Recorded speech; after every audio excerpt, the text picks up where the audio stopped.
La série Camon Van a un bon design, c'est magique. La nuit comme le jour, prenez des photos de qualité, spécialement avec Camon Van grâce à son appareil photo grand angle des 108 mégapixels. Prenez des photos dans tout angle et de tout genre, ainsi à travers la promotion longue et belle de Techno dès aujourd'hui. Achetez n'importe quelle série Camon Van et recevez une réduction jusqu'à $10, puis participez au tirage au sort le 3 juillet 2023 en direct sur RTN Kabukavu, Hope Channel TV Goma et Moto TV de Butembo pour recevoir des réfrigérateurs, des écrans flat et autres. Techno n'arrête à rien.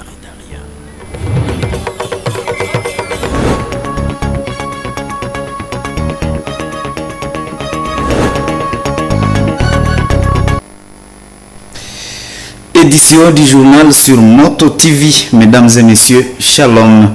Arrivé en ville de Butembo de la dépouille mortelle de l'ancien bourgmestre de Moussoussa, l'avant-midi de ce mercredi 5 juillet, décédé le week-end dernier à Goma, Mbaïtoya Bovik a reçu les derniers hommages au bureau communal de Moussoussa avant son inhumation prévue pour ce jeudi 6 juillet 2023. Processus électoral en République démocratique du Congo, des ambitieux politiques issus des différents regroupements s'activent pour le dépôt de leur candidature. Pendant ce temps, la démocratie chrétienne fédéraliste et Convention des fédéralistes pour la démocratie chrétienne, DCF COFEDEC, campe sur sa décision, celle de ne pas se présenter aux élections à venir, vu l'insécurité et l'irrégularité dans le processus d'enrôlement des électeurs. Tout pour le sommaire. Le corps de l'ancien bourgmestre de Moussoussa, Mbaïtoya Bovik, décédé le week-end dernier à Goma, est arrivé en ville de Butembo l'avant-midi de ce mercredi 5 juillet 2023. La dépouille a été exposée pour la dernière fois au bureau de la commune de Moussoussa. Ses proches, collègues, amis et connaissances parlent d'une perte brusque d'un homme vaillant et réconciliateur. Reportage Gérard Mouref. Aux environs de 10 heures, l'avion transportant le corps du fait Mbaïtoya Bovik atterrit sur le tarmac de l'aérodrome de Rwanda.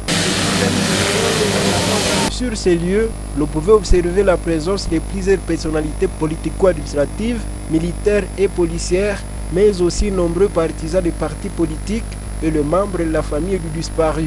Quelques minutes après, le cortège funèbre s'est dirigé au bureau de la commune Moussoussa où Feu Mbaïtoya Bovik exerçait son travail comme bourgmestre. Aussitôt arrivé, le corps de Mbaïtoya Bovik a été exposé dans les enceintes de la commune Moussoussa pour le dernier hommage. Une situation de tristesse pour nombreux proches, collègues, amis et connaissances qui parlent d'une perte brusque d'un homme vaillant et réconciliateur. Wamba Lemouani Gilbert, ancien bourgmestre de la commune Kimemi, reconnaît de Mbaïtoya Bovik un homme vaillant et intègre. Moussoussa n'a pas eu de problème d'ordre organisationnel sur le plan administratif. L'inspection de la territoriale peut le témoigner. Toutes les fois qu'il y avait des concours, nous étions toujours parmi les excellents dans la République ou dans la province. Donc nous regrettons cette perte énorme et nous demandons à la population de garder une mémoire pieuse à mémoire, à l'honneur de l'illustre disparu. De son côté, Kahindo Bisiri Isaac a dans ses propos indiqué que Feu Mbaïtoya Bovik était un homme de développement.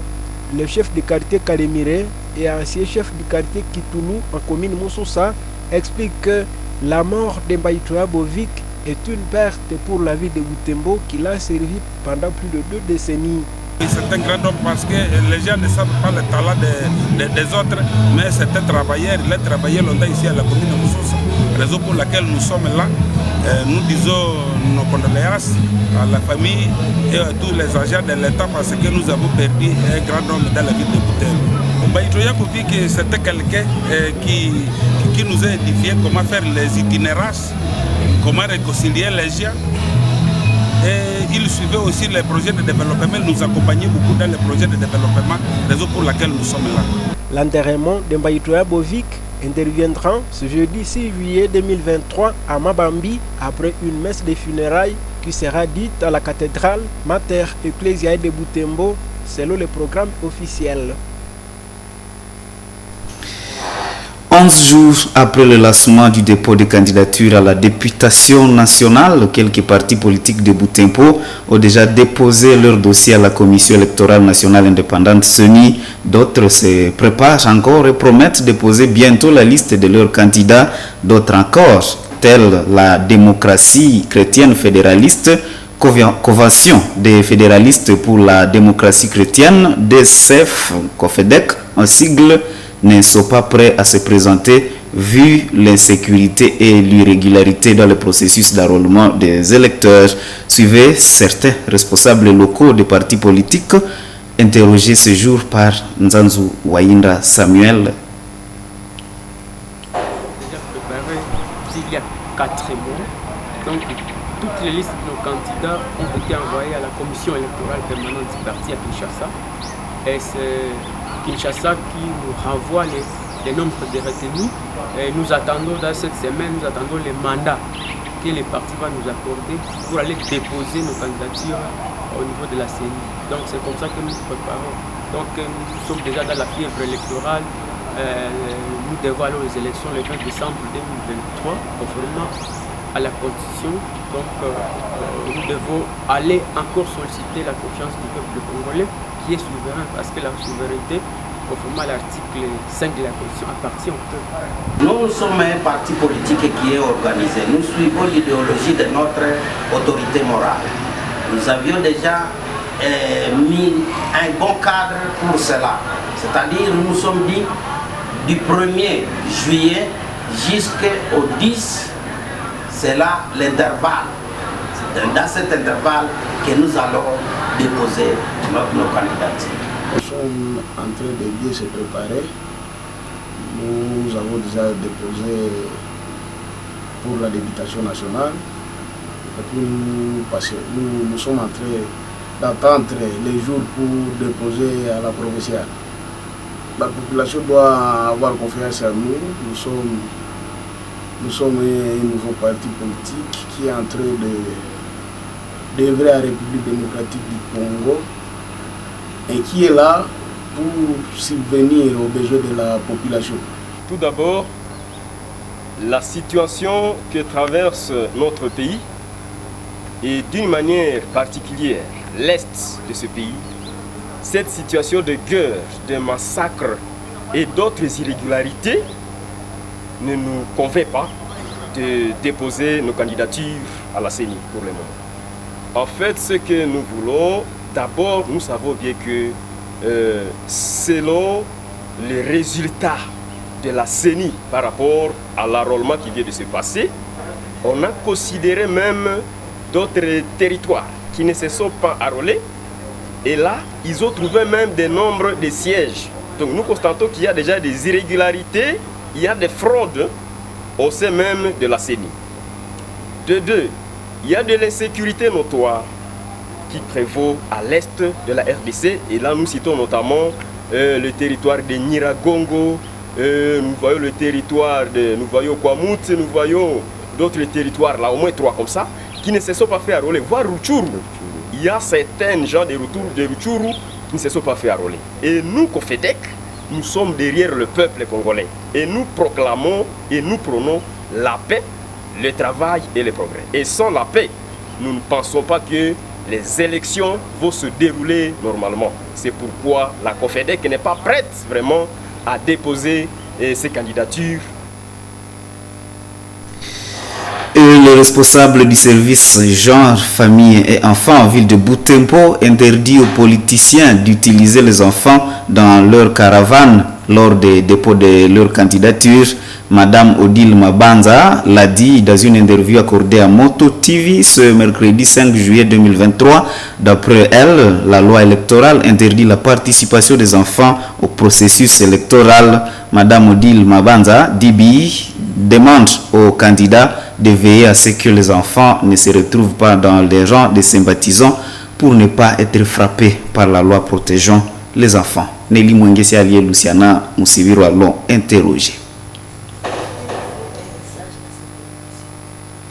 Et s'il y a par exemple une personne mal intentionnée ou bien qui veut abîmer votre carrière, il peut larguer ces photos-là au niveau des chaînes mondiales. Et là, on va dire que non, tel politicien a utilisé les enfants pour faire sa campagne. D'ailleurs, ce n'est pas la période de terre. Ce qui est en train de se faire, je ne sais pas si c'est le niveau de monsieur ou si c'est la campagne. Sur ce, moi, je peux lancer un appel. C'est pour essayer de voir dans quel cas on peut faire pour le c'est des conseils que je leur donne. Ce sont les enfants de la communauté, ce sont les enfants congolais. Ils doivent se former à la non-utilisation des enfants dans les choses de la campagne électorale. Et c'est pour que nous sommes dans la période de vacances. Là, ils peuvent commencer à faire des choses avec les chaînes.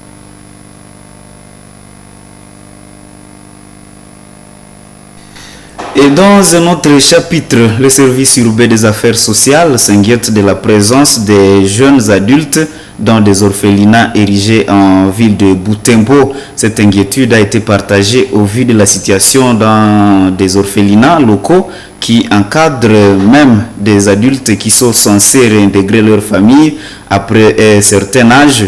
Madame Kabouyaya Siviatomana Germaine plaide auprès des autorités compétentes pour la réunification des enfants de plus de 7 ans pour qu'ils retrouvent leurs familles respectives. Elle appelle également les bonnes volontés à adopter les enfants qui n'ont pas de famille en travaillant en collaboration avec le service des affaires sociales, le tribunal de paix et les responsables des orphelinats pour qu'ils laissent libres les enfants de plus de 7 ans. Les propos de Germaine Siviatomana ont été recueillis par Eugénie Moussiviroye, croyante Veham. Je sais qui encadre ces enfants-là, puisque ce n'est pas n'importe qui peut savoir encadrer 30 à 40 enfants, de 0 à 9 à 6 ans, l'âge scolaire, où la femme sera réunifiée avec sa famille et c'est la famille qui va lui faire étudier. Lui faire scolariser. Quand la femme n'a pas une famille connue, la femme est jugée à l'aide d'une famille de quelqu'un qui va l'adopter. Affaires sociales, en collaboration avec quelqu'un. Le message que nous lançons là-bas, c'est le message de faire rentrer les enfants chez eux en collaboration avec le service des affaires sociales.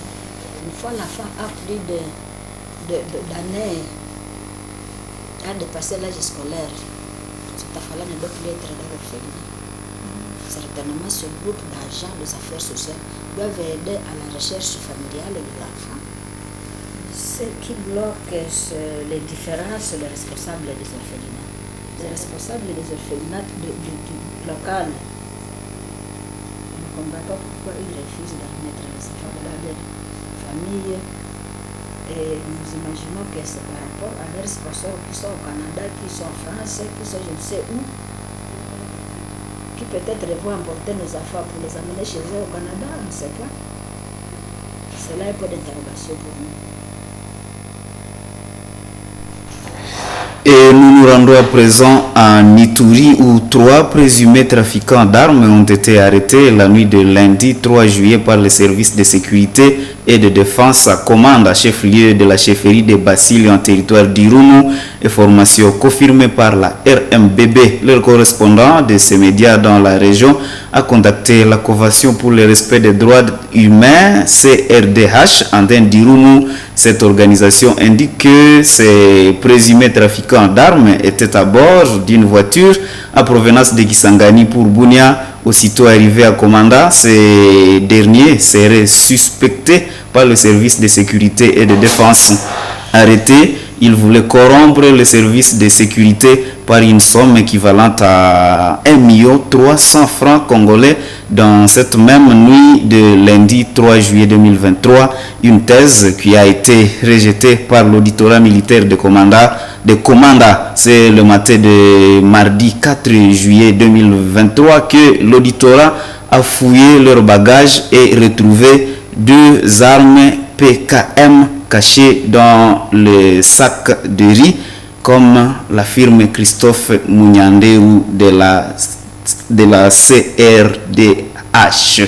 Et face à ce trafic d'armes devenu monnaie courante à Nituri et face aux multiples défis de sécurité dans cette province, les autorités appellent la population à plus de collaboration. C'est après que les services de sécurité ont arrêté un chef milicier au village Bafwa Bankou, dans le groupement portant le même nom. L'Ilempo Jean-Robert alias Endocine Cheval a été maîtrisé dans cette partie de la chefferie Mbandaka en territoire de Mambasa le dimanche 2 juillet 2023.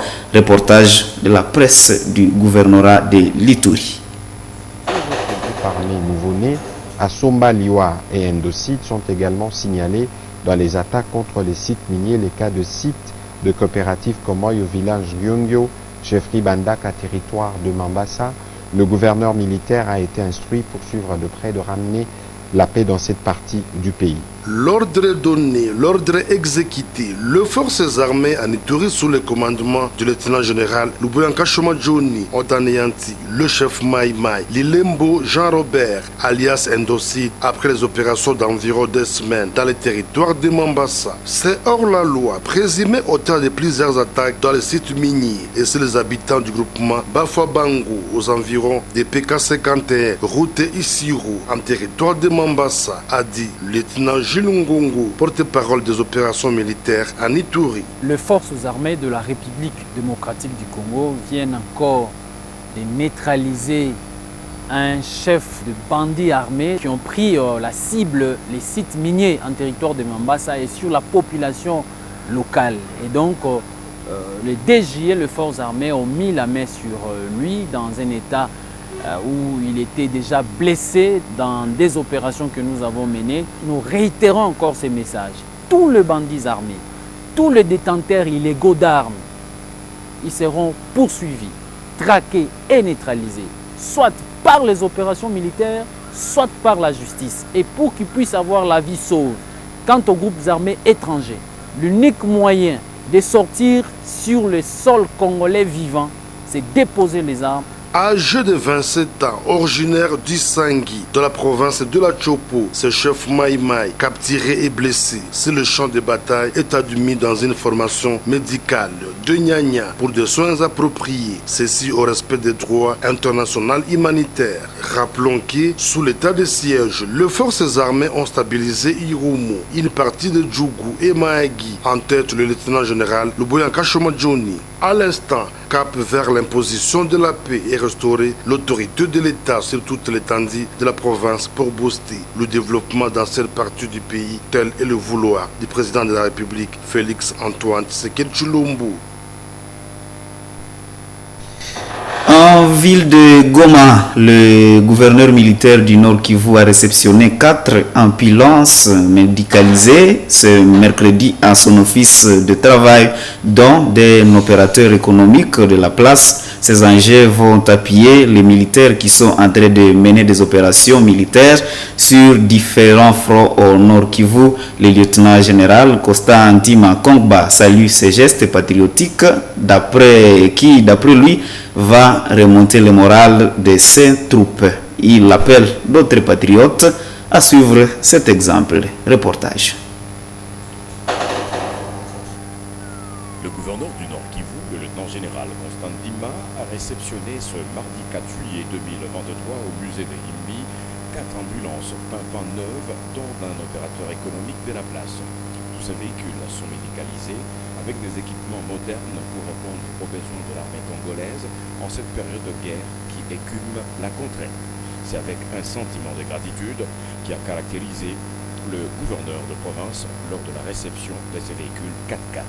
Pratiquement, ce sont des cliniques mobiles offertes par un opérateur économique du Nord Kivu pour soutenir les efforts que ne cesse de fournir le chef de l'État, le président de la République, commandant suprême des forces armées, pour appuyer les forces armées de la République démocratique du Congo, les militaires au front. Ce sont des véhicules ambulances pimpant neufs, médicalisés. Nous profitons en ce moment, au nom du chef de l'État, de toute notre hiérarchie militaire pour dire un grand merci. Un grand merci à ce fils du pays, à ce fils du Nord Kivu. Ça va remonter aussi le moral des militaires au front. Ce bel exemple de ce digne fils du terroir est à imiter pour d'autres compatriotes congolais. Et en sport, mesdames et messieurs, sans briller, les Léopards U20 ont assuré l'essentiel pour leur deuxième sortie au tournoi INIFAC Fachi Cup. Battu par le Gabon du match dernier, la RDC n'a pas raté la chance. Cette fois, une victoire 1-0 au stade des Martyrs l'après-midi de mardi 4 juillet. Une victoire précieuse pour se relancer dans les tournois. Joël Tali dans ce récit. La République démocratique du Congo a remporté sa première victoire de 1-0 le mardi 4 juillet au tournoi de l'Union des fédérations de football d'Afrique centrale, UNIFAC à sigle, baptisé Fachi Cup. C'était devant la République centrafricaine RCA. Dans un match moins emballant que le premier, les Congolais ont su se montrer tranchants dès les premières minutes. Un pressing haut, accompagné d'un haut jeu, ont permis aux Léopardos d'étouffer les Centrafricains. Les efforts des hommes de Guy Bukasa sont récompensés à la 34e minute quand Chris Mbede bat les portiers adverses sur cornet. C'est le seul but de la rencontre. La RDC prend enfin son envol dans le tournoi Fachi Cup qu'elle accueille. Les chances de remporter le trophée renaissent surtout après les faux pas du Gabon face au Congo-Brazzaville ce même mardi au stade des Martyrs. En conférence de presse d'après-match, Guy Bukasa, sélectionneur des Léopardos de la RDC, satisfait de ses résultats, affirme que l'objectif premier pour son équipe dans ce tournoi n'est pas de le remporter, mais de poser les fondements. On va essayer d'aborder le prochain match comme on a fait avec celui-ci. On n'a aucune pression sur nous, on a trébuché lors du premier match. Là, on va rester concentré pour faire un bon match contre le Congo-Brazzaville. Comme je l'ai dit après la conférence de presse, on a eu un souci de gestion des émotions. C'est passé et là, on a eu droit à un match plus difficile que le premier match, mais on a su le gérer avec un réajustement au niveau tactique et aussi au niveau de l'état d'esprit. On espère que les enfants seront constants pour la suite de la compétition déjà ce vendredi. Avec ce résultat, la RDC occupe la 3e place avec 3 points. Le Congo-Brazzaville compte 4 points, à ex-aequo avec le Gabon. La RCA est au bas du tableau avec 0 points. Mesdames et messieurs, c'est la fin de cette édition du journal sur Moto TV. Merci de votre fidélité. Au revoir.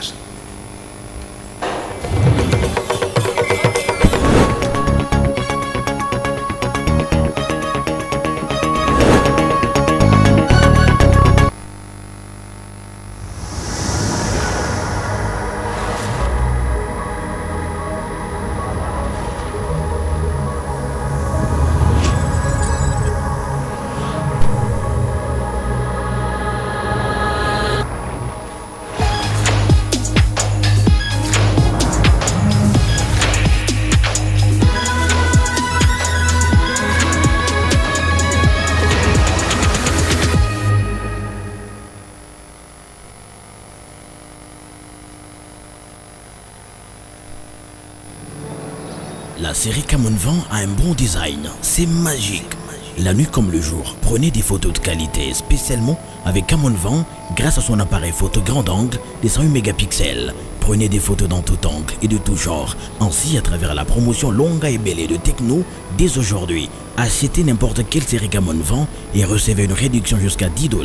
Puis participez au tirage au sort le 3 juillet 2023 en direct sur RTN Kabukavu, Hope Channel TV Goma et Moto TV de Butembo pour recevoir des réfrigérateurs, des écrans flat et autres.